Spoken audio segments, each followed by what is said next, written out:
Thanks, Ann. Good morning. My name is Tim Cavanaugh from Cavanaugh Law Group. That's C-A-V-A-N-A-G-H.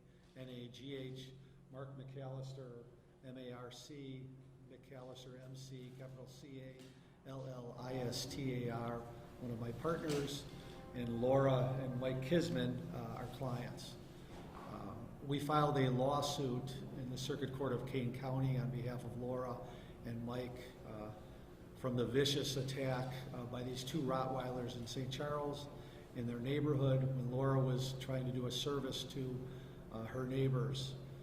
The lawsuit is before Judge Mark Phoenix in Kane County. We have to be in front of Judge Phoenix on April 12th at 9 o'clock, in which case we're going to move forward with discovery and ask for the soonest trial date. This was a vicious attack by Rottweilers that are the most dangerous dogs in America. They account for 2% of the population of the 90 million dogs in America, but 10% of the fatalities. These dogs, in America, anyone has the right to own this type of breed, but there's responsibilities with those rights. When you have a dogs these dangerous, you have to leash them, chain them, train them, and keep them behind fences. And their neighbors did not do that. We're going to find out why they didn't do it in discovery in this case, and we will get justice for the Kismans. Laura is available to answer any questions anyone has, as well as I am. Could you just describe what happened that day? So I was going out on my morning run, as I usually do, and got to the corner of my street and was helping my neighbor out one of her dogs got loose. And while I was helping her with that, the two Rottweilers that they also own literally just started attacking me within seconds. And very quickly, I knew I was in a lot of trouble. Thought if somebody was going to help me or get these dogs, actually kill the dogs, then I was probably going to die because I knew the severity of it. They were biting me literally from head to toe, but very severely. And the first thing I thought of was my family and my kids. I have 4 kids. Sorry. Sorry, I thought it was picture better. Anyways.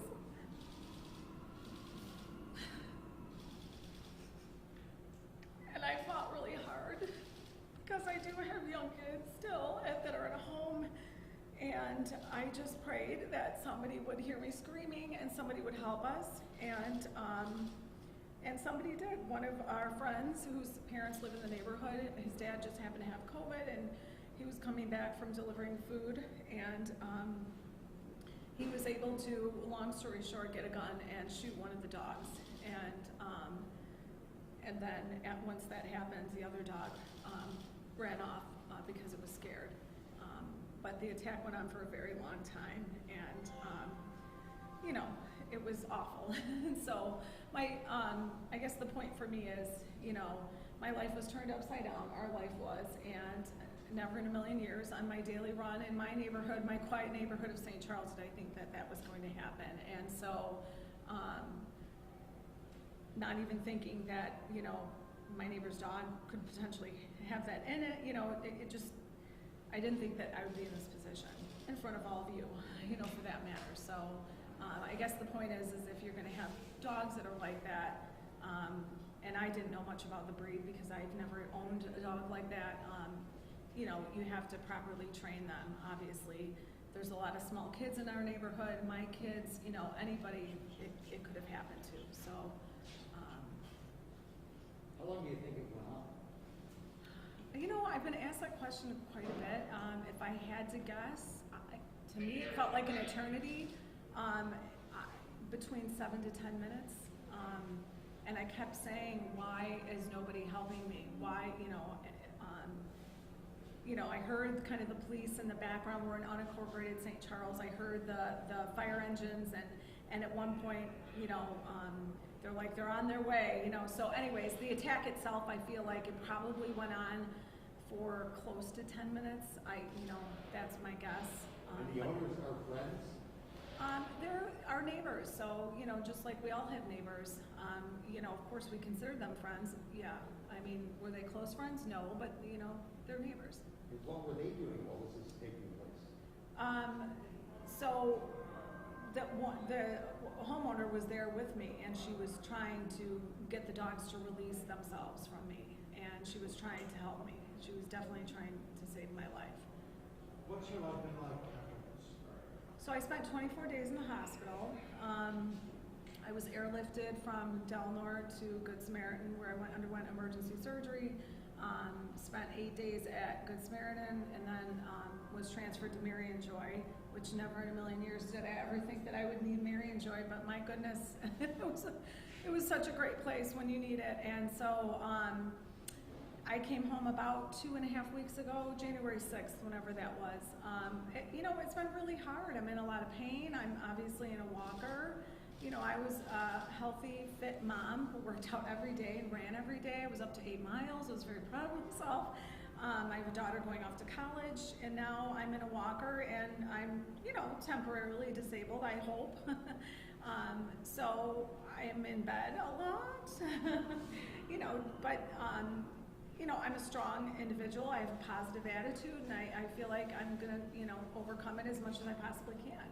You mentioned like the physical toll it has taken on you, but what has the toll been on just your family in the aftermath of, worrying about you in the hospital to now, Well, I think it kind of trickles down from Mike to my oldest daughter, who's 18, and she was able to be at the hospital. Mike was on a business trip in Florida when this took place, and so my 18-year-old daughter had to really kind of step into, adulthood very quickly and be by my side and, see me in that condition. Sorry. So, obviously I'm crying about it, so, it did take its toll on my family. Sorry. But they're kids, and they're very resilient, and they're just glad that I'm back, and then I have my sassy attitude, I guess. But I'm very strong, and I try and, teach them, they can overcome anything. If they complain about something right now, I'm like, look at what mom's gone through, So, Did yeah. they take the second dog away? That dog was, my understanding was euthanized, the next day. Have your neighbors reached out to you at all about what happened? Well, I was in the hospital, so they did not reach out to me, So to date, you have not heard from them? Yeah, they are. Yeah, they reach out, they expressed how sad they were when this Yeah. occurred. Can we slide the mics over or something? Oh. Your official mic's there. Yes.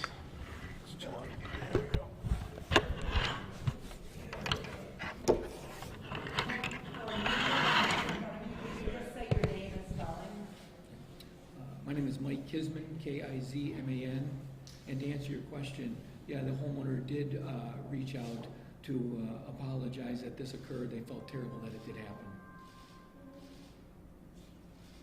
Explain, if you can, why we're here today. We're filing a suit to get what to happen. So we filed a lawsuit for money damage. Yeah.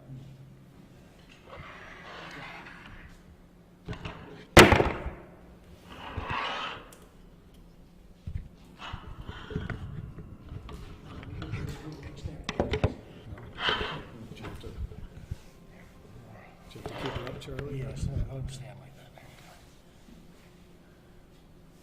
Yeah, so we filed the lawsuit for 2 reasons. One, Laura and Mike have incurred substantial medical bills from the over 3 weeks that Laura was in the hospital and the rehab facility. But also there's a larger point here that the message has to be sent that when you have dogs like this, Rottweilers or Pit Bulls, you have a responsibility. And you have to act responsibly in leashing the dogs, chaining the dogs, and training the dogs, and putting them behind fences. The defendants did not do that in this case. And under Illinois law, the Animal Control Act in Illinois, when you have dogs like this and they cause this kind of damage, and the dog is not provoked, and they weren't provoked in this case, these homeowners are responsible for damages.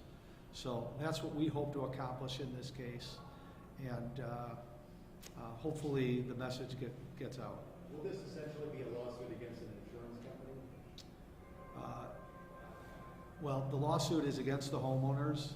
We believe they're covered by insurance, and that insurance company has to step in and defend them.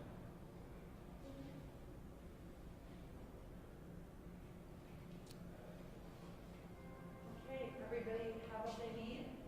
All right, and I guess everybody has the digital link that I sent, but I have copies of the complaint and some of the photos if you need them, but if not, I guess we're all done. Thank you. Thank you. Thank you. Thank you.